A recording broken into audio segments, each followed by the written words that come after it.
Assalamualaikum warahmatullahi wabarakatuh. Kami dari kelompok 5 akan mempresentasikan hasil diskusi kami mengenai paper Aconitin Promotes ROS Activate P38 MAPK NRF2 Pathway to Inhibited Autophagy and Promote Myocardial Injury dalam penerapan biologi molekuler dalam bidang kesehatan.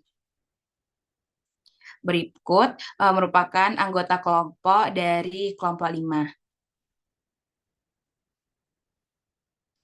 Untuk latar belakang akan dibacakan oleh teman saya, Trifania Hairunisa.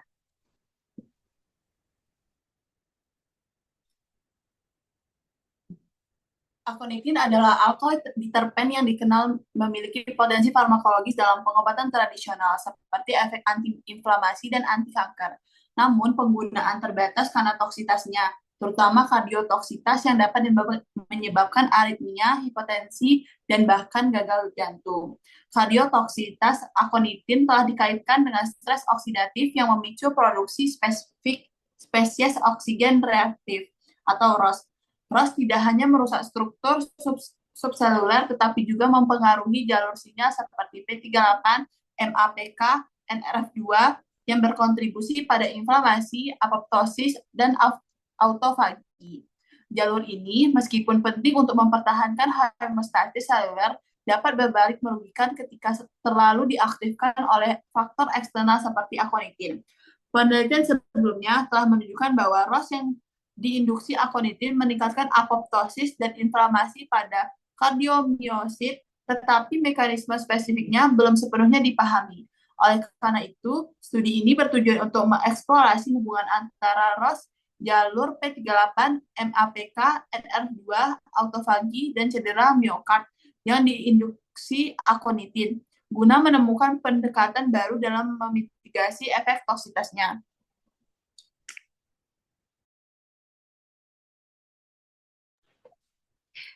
Hasil dari paper tersebut yaitu aconitin menginduksi cedera pada kardiomyosit. Studi ini menunjukkan bahwa aconitin menurunkan viabilitas sel H9C2 secara signifikan dalam cara yang bergantung pada dosis. Selain itu, aconitin meningkatkan ekspresi protein pro-apoptosis Bexclef-Cas3 dan menurunkan protein anti apoptosis BCL2.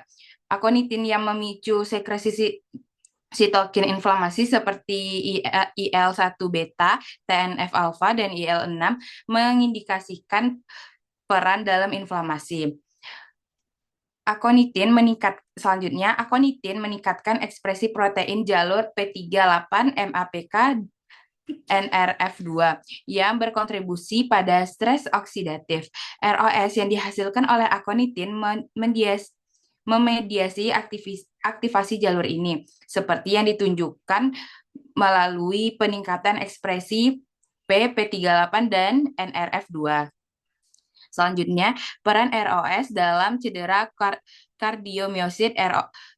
ROS terlibat langsung dalam kerusakan kardiomyosit. Penghambatan ROS seperti N-asetilsistein berhasil menurunkan level ROS, meningkatkan viabilitas sel, menurunkan apoptosis, dan mengurangi ekspresi sitokin inflamasi. Selanjutnya, pengaruh ROS terhadap autofagi.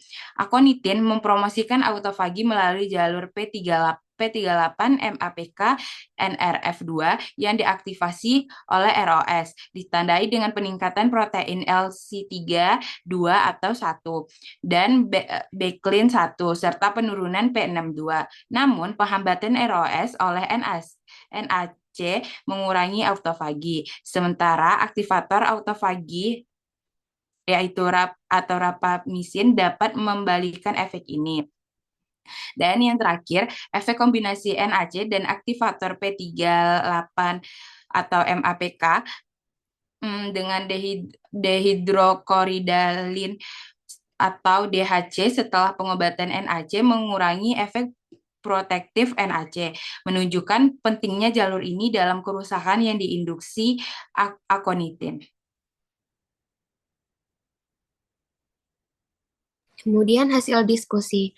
Penelitian ini menyoroti bahwa toksitas jantung akibat akonitin melibatkan mekanisme yang kompleks, termasuk stres oksidatif, inflamasi, dan gangguan autofagi.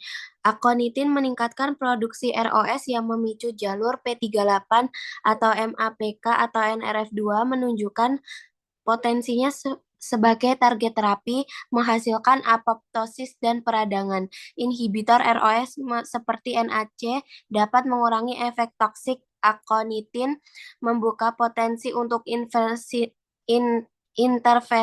terapeutik, namun aktivasi berlebihan pagi atau jalur P38 dapat membalikkan efek protektif ini, menunjukkan pentingnya keseimbangan dalam terapi berbasis jalur ini.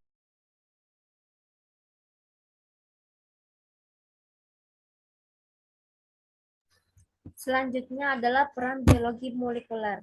Biologi molekuler mempunyai peran penting dalam kefarmasian dengan memberikan pemahaman yang lebih dalam tentang mekanisme obat pada tingkat seluler dan molekuler. Berdasarkan paper yang sudah kami diskusikan, kita telah menambah pemahaman tentang bagaimana akonitin mempengaruhi jalur P38, MAPK, dan NRF2 dan meningkatkan produksi ROS ini memberikan wawasan tentang cara obat dapat menyebabkan kerusakan kardiomyosit dan penting untuk diketahui bahwa membuat pengembangan obat harus yang lebih aman dan efektif. Selain itu, biologi molekuler memungkinkan identifikasi target terapi spesifik yang terlibat dalam patogenesis penyakit seperti jalur P38, MAPK, dan NRF2 yang dapat dimodulasi untuk mengurangi kerusakan akibat akonitin.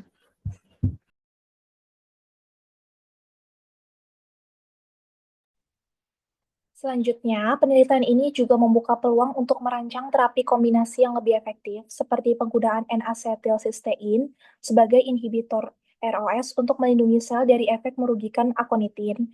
Dengan adanya pemahaman tentang interaksi molekuler antara obat dan target biologis, kefarmasian dapat bergerak menuju pendekatan pengobatan yang lebih personal, di mana terapi dapat disesuaikan dengan karakteristik genetik individu. Selain itu, pengetahuan tentang mekanisme degradasi obat dan interaksi molekuler dapat digunakan untuk merancang formulasi obat yang lebih stabil dan efektif. Secara keseluruhan, penelitian seperti yang dibahas dalam paper ini sangat menambah wawasan untuk meningkatkan praktik kefarmasian dan pengembangan terapi yang lebih efektif dan aman. Sekian hasil diskusi dari kelompok kami. Apabila ada kesalahan mohon dimaafkan. Wassalamualaikum warahmatullahi wabarakatuh.